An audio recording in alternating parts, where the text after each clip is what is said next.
नमस्कार, बहुत स्वागत है आप सभी का। आपके साथ मैं पल्लवी रविंद्र सिंह। क्या बांग्लादेश पर कब्जा करने की तैयारी पाकिस्तान कर रहा है, और अगर ऐसा है तो दोनों की सैन्य ताकत क्या है? इस वीडियो में मैं आपको वो बताने जा रही हूँ। दरअसल बांग्लादेश की राजनीति में लंबे समय से उठापटक जारी है और इसकी शुरुआत बीते साल शेख हसीना सरकार के पतन के साथ हुई थी। अगर आपको याद हो तो बांग्लादेश में हुए उग्र प्रदर्शन के बाद, आंदोलन के बाद शेख हसीना को प्रधानमंत्री पद को छोड़ना पड़ा था।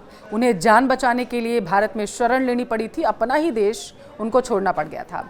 इसके बाद से बांग्लादेश में मोहम्मद यूनुस की कार्यवाहक सरकार बनी हुई है और भारत के खिलाफ लगातार उनके भड़काऊ बयान सामने भी आ रहे हैं।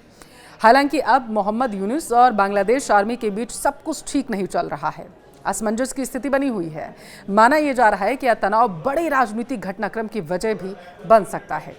मोहम्मद यूनुस जब से बांग्लादेश की सत्ता में आए हैं तब से ही भारत के साथ उनके रिश्ते खराब रहे हैं, अच्छे नहीं रहे हैं। उनकी तरफ से ऐसे बयान दिए जाते रहे हैं जो लगातार भड़काऊ रहे हैं।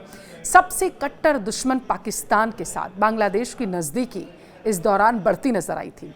इसकी वजह दोनों देशों के बीच व्यापार शुरू होने से लेकर के सैन्य संपर्क और अन्य घटनाक्रम शामिल हैं।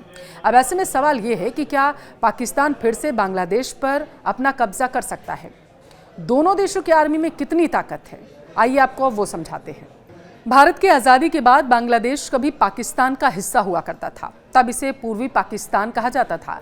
लेकिन यहाँ लंबे समय से अलग देश की मांग उठती रही है। अगर आपको याद हो, 1971 में बांग्लादेश मुक्ति वाहिनी ने भारतीय सेना की मदद से बांग्लादेश को आज़ाद कराने में कामयाबी हासिल की थी। यह युद्ध तकरीबन 9 महीने तक चला था, जिसमें पाकिस्तान को करारी हार का सामना करना पड़ा था।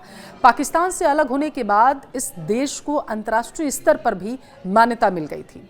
अब सवाल है कि क्या पाकिस्तान की हुकूमत बांग्लादेश पर फिर से कब्जा कर सकती है? जवाब इसका है नहीं। ऐसा क्यों कह रही हूँ, समझिए। दरअसल पाकिस्तान अब उस स्थिति में नहीं है कि वह बांग्लादेश को फिर से अपने कब्जे में ले सके, बांग्लादेश पर फिर से आक्रमण कर सके, बांग्लादेश को अस्थिर करने की कोशिश कर सके। पाकिस्तान उस स्थिति में नहीं आ रहा है। और अगर ऐसा होता भी है तो पाकिस्तान के सामने सबसे बड़ी चुनौती भारत होगा, क्योंकि भारत कभी भी बांग्लादेश को पाकिस्तान का हिस्सा बनने नहीं दे सकता है। और इसके कई कारण हैं, क्योंकि ऐसा होना भारत की आंतरिक सुरक्षा के लिए बहुत बड़ा खतरनाक खतरा पैदा कर देगा। इसके अलावा सैन्य कार्रवाई के माध्यम से बांग्लादेश पर कब्जा करने से पाकिस्तान को वैश्विक विरोध का भी सामना करना पड़ेगा, क्योंकि बांग्लादेश एक संप्रभु राष्ट्र है जिसे संयुक्त राष्ट्र से मान्यता मिल चुकी है। देखिए, आप समझिए, पाकिस्तान की सेना की तुलना में बांग्लादेश काफ़ी कमज़ोर है, ये भी सत्य है। ग्लोबल फायर इंडेक्स में 145 देशों की जो लिस्ट आई थी उसमें पाकिस्तान 12वें नंबर पर है, यानी दुनिया के ताकतवर देशों में पाकिस्तान 12वें नंबर पर आता है। तो वहीं अगर बांग्लादेश की बात करें तो वो इस लिस्ट में 35वें नंबर पर आता है। पाकिस्तान की सेना और उसके सैन्य उपकरण बांग्लादेश की तुलना में काफ़ी आधुनिक हैं। सबसे बड़ी बात यह है कि पाकिस्तान एक परमाणु शक्ति संपन्न देश है, इसलिए दोनों देशों में कोई मुकाबला तो बनता नहीं है, लेकिन फिर भी पाकिस्तान ये हिमाकत जो है वो नहीं करेगा। लेकिन ये भी सत्य है कि पाक अपने आंतरिक मामलों में, जैसे बलोच और सिंध प्रांत में उठ रहे विद्रोह से ही इतना परेशान है कि उससे अपना घर ही नहीं संभल रहा है। तो ऐसे में बांग्लादेश पर हमला करने की गलती वो नहीं कर सकता। आप क्या सोचते हैं, बौखलाया पाकिस्तान के अपने ही पैरों पर कुल्हाड़ी मार सकता है बांग्लादेश पर हमला करके? कमेंट करके हमें ज़रूर बताएं।